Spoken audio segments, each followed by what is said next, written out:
Apple investigating swelling iPhone 8 batteries.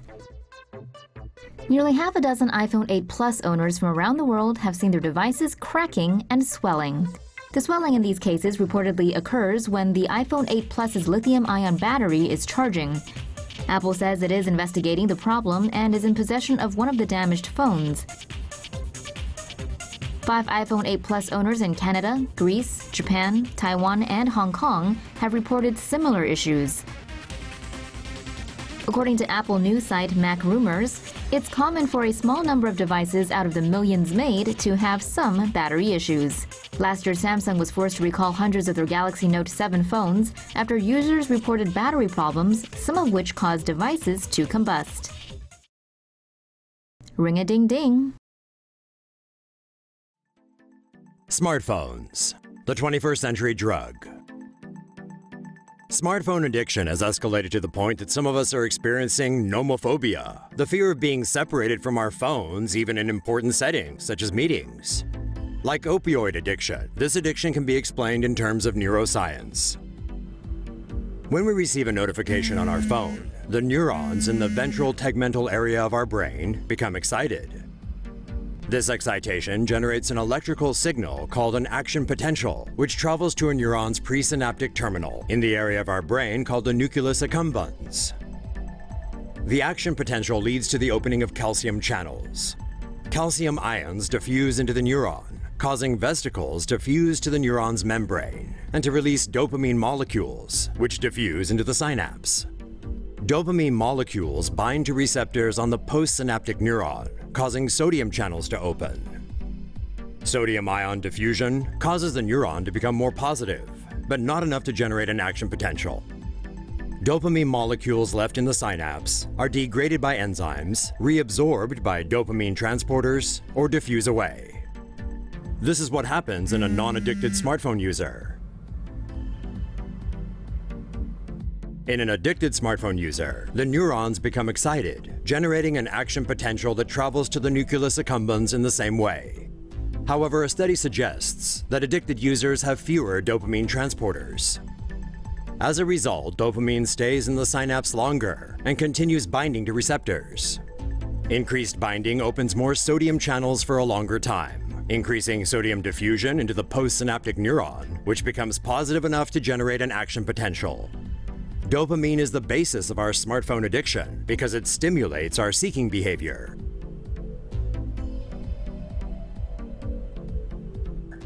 In this case, we seek likes, followers, and messages because they provide a rewarding feeling of validation and belonging. These rewarding interactions serve as positive reinforcement, strengthening our desire to seek out even more from our smartphones. In other words, our addiction is a vicious cycle, and it seems we'll never get enough of our precious phones. An optical illusion to protect your PIN number.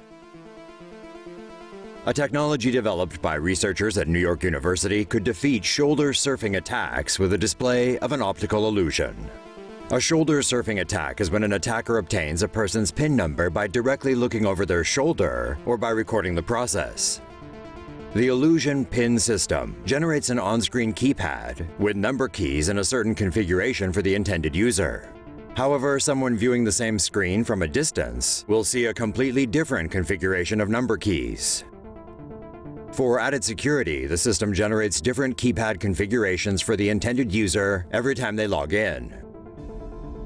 An NYU study revealed about 73% of mobile device users surveyed admitted that they had observed someone else's PIN, although not always with malicious intent. Meanwhile, the majority of victims said they were not aware they were being watched. Your heartbeat may be your new passcode. Always forgetting your passwords? Well, scientists have come up with a great solution for that, using your heart. Say what? Researchers at the University of Buffalo have developed a new biometric tool that scans your heart to unlock your phone or log onto your computer. The system uses a low-level Doppler radar to identify the shape and size of a person's heart. The system needs 8 seconds to record the shape and person's heartbeat. It then continuously monitors the person's presence. The heart scanner continuously monitors individuals up to a distance of 98 feet. Researchers claim the system poses no health risks as the radar system uses very little power. It is a passive, non-contact device, so people don't have to spend time authenticating themselves. They just have to give their biometric heart data to the office and their phone companies. Yeah, that'll totally happen. Researchers really knocked it out of the park on this one. Google's taking over. After tons of rumors, leaked memos, and article after article of intense speculation, the news is out. Google is buying HTC. At least part of it. The Taiwanese smartphone maker suspended trading of its shares on the Taiwan Stock Exchange Thursday, pending a major announcement. That announcement involves Google forking over $1.1 billion for part of HTC's mobile division. The deal includes a non-exclusive license for HTC IP and a chunk of the R&D team that's been working on Google's Pixel phone. About half of HTC's R&D people will soon be Googlers.